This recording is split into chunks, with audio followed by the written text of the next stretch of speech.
આખી ઘટનામાં એવું છે કે જૂની અદાવત નહીં જેવી બાબત હતી અને આયા ગામે પેટ્રોલ પંપ બનાવ્યો છોકરો.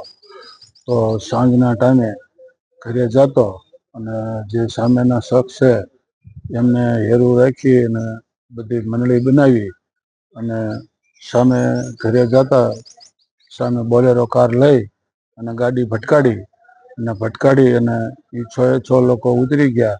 ધારિયા વડે છરી વડે અને હુમલો કરેલ છે અને ગાડીને કાચ બાચ તોડી નાખી બહાર કાઢી અને મારેલ છે. પછી અમને વાયા જાણ મળી એટલે અમે સાયલા દવાખાને દોડી પહોંચ્યા અને સાયલા દવાખાને અડધો કલાક જેવો થયો તો ડૉક્ટરે કે મારા ભત્રીજાને મૃત જાહેર કરેલ છે. તો અમારે પછી કોરેશન પીએમ રિપોર્ટ કરાવવા અને રાજકોટ આવેલા. અમારે ફરિયાદ 6 શખ્સ સામે લખાવી છે.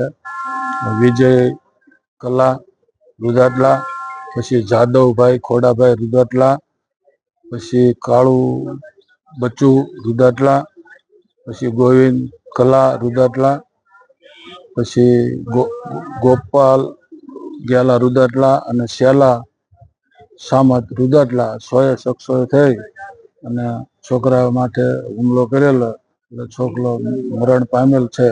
અમારી માંગણી એ છે કે વહેલી તકે આરોપી પકડાઈ જાય અને વહેલી તકે અમને સાયલા પોલીસ સ્ટેશન કે સાયલા કે અમને પોલીસનો ન્યાય મળે અને જલ્દી આનું નિરાકરણ થાય એવી અમારી અપેક્ષા. બનાવ બન્યો છે કાલે 11 તારીખે 7 વાગે સાંજે 7:30 ની 7ની વચ્ચે. સાયલા પોલીસ તપાસ ચલાવે છે અને જલ્દી અમને ન્યાય મળે એ અમારી અપેક્ષા.